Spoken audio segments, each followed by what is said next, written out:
గురుకుల పాఠశాలలో దాదాపు 186 మంది విద్యార్థులకు మెడికల్ సీట్లు వచ్చినాయి. సాంఘిక సంక్షేమ శాఖను ఉదాహరణగా తీసుకుంటే 186 మంది విద్యార్థులకు వస్తే ఆనాడు కేసీఆర్ గారు వెంటనే ఒక్కొక్కరికి 50,000 రూపాయల పారితోషికం ఇచ్చి ఒక్కొక్కరికి ఒక ల్యాప్టాప్ ఇచ్చిండ్రు. ఇంతవరకు కనీసం ఒక మంత్రి పోయి అడిగిన పాపాన పోలే. ఎందుకంత మీకు కుసి గురుకులాల మీద? ఈ పిల్లలు బాగా చదువుకుంటే ఎందుకు మీరు మరి భరించలేకపోతున్నారు? ఇవాళ మేము ప్రభుత్వాన్ని ఒకటే డిమాండ్ చేస్తున్నాం, మీరు దయచేసి అంకెల గారడి బంద్ చేయండి. అంకెల గారడి బంద్ చేసి విద్యార్థుల జీవితాలతో ఆడుకోకండి. విద్యార్థులు డిమాండ్ చేస్తున్నది మాకు మంచి ఫ్యాకల్టీ కావాలని. వాళ్ళు మంచి ఫ్యాకల్టీ కావాలని డిమాండ్ చేస్తుంటే మీరేమంటున్నారు? ఫ్యాకల్టీ 2,000 మందిని ఒకటే రోజు రాత్రి తీసేసిండ్రు. 2,000 మందిని ఒకటే రోజు రాత్రి తీసేసిండ్రు.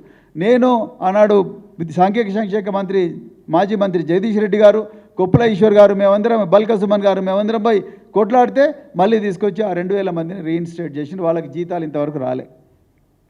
అదేవిధంగా ఖైదీలకు 83 రూపాయల డైట్ ఛార్జెస్ ఉంటే జైళ్ళల్లో విద్యార్థులకు 37 రూపాయలే ఉంటున్నాయి. వాటిని పెంచండి అని మేము ఎప్పటి నుంచో రిక్వెస్ట్ చేస్తున్నాం. ఇంతవరకు దాని మీద ఎవ్వరూ మాట్లాడలేదు. ఇప్పుడైనా మీరు కళ్ళు తెరిచి కనీసం అంటే 60 రూపాయలు విద్యార్థులకు మెస్ ఛార్జీలు పెంచే విధంగా చూడండి. ఆ 662 గురుకులాలు కేసీఆర్ గారి హయాంలో ఏవైతే వచ్చినాయో వాటికి ముందు పక్కా భవనాలు కట్టించండి. మండలాలకు ఒక గురుకులం ఉంది, ఆ మండలాల్లో గురుకుల భవనాలు కట్టించండి. దాని తర్వాత మీరు 1-2 చోట్ల మీరు ప్రయోగం చేస్తే చేయండి, కానీ ఇదొక రాష్ట్ర వ్యాప్తంగా పాలసీ మాత్రం చేయకండి.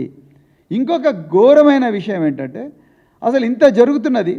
నిన్నగాక మొన్న మల్లు బట్టి విక్రమార్క గారు ఇగో మా సమీకృత గురుకులాలు ఈ విధంగా ఉండబోతున్నాయని చెప్పి ఒక పెద్ద డిజైన్ పవర్ పాయింట్ ప్రజెంటేషన్ ఇచ్చిండ్రు.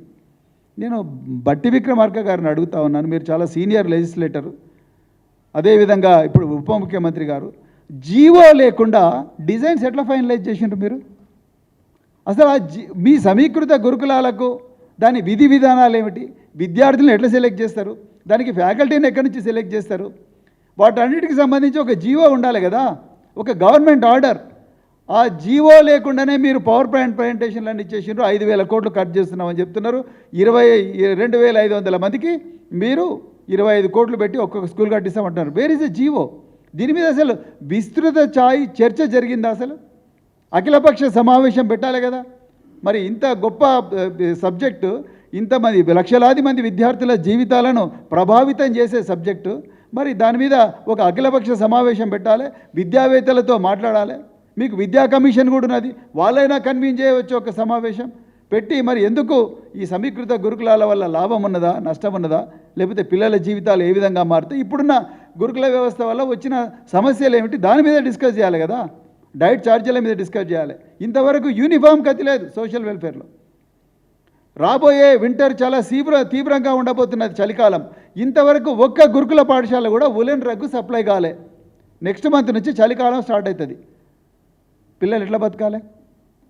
నెక్స్ట్ మంత్ నుంచి చలికాలం స్టార్ట్ అవుతుంది. పిల్లలకి ఇంతవరకు రగ్గులు లేవు. కొన్ని గురుకుల పాఠశాలలో ఇప్పటి వరకు కూడా ఆటలు ఆడుకోవడానికి బూట్లు లేవు, ట్రాక్ సూట్లు లేవు. వాటి గురించి ఎప్పుడైనా ఆలోచించిందా? డైట్ ఛార్జీల పరిస్థితి ఘోరంగా ఉన్నది. మెస్ కాంట్రాక్టర్లకి ఇంతవరకు కూడా ఎవరికి బిల్స్ రాలేదు. ఉపాధ్యాయులకు జీతాలు నెలకు 1వ తారీఖు నడిస్తామన్నారు. ఇంతవరకు చాలా చోట్ల కూడా జీతాలు రాలేదు. పార్ట్ టైం టీచర్లకైతే అసలే రావడం లేదు, కాంట్రాక్ట్ టీచర్లకు కూడా అసలే రావడం లేదు. మరి వీటి గురించి ఆలోచించాలి కదా, మౌలికమైన సమస్యలు.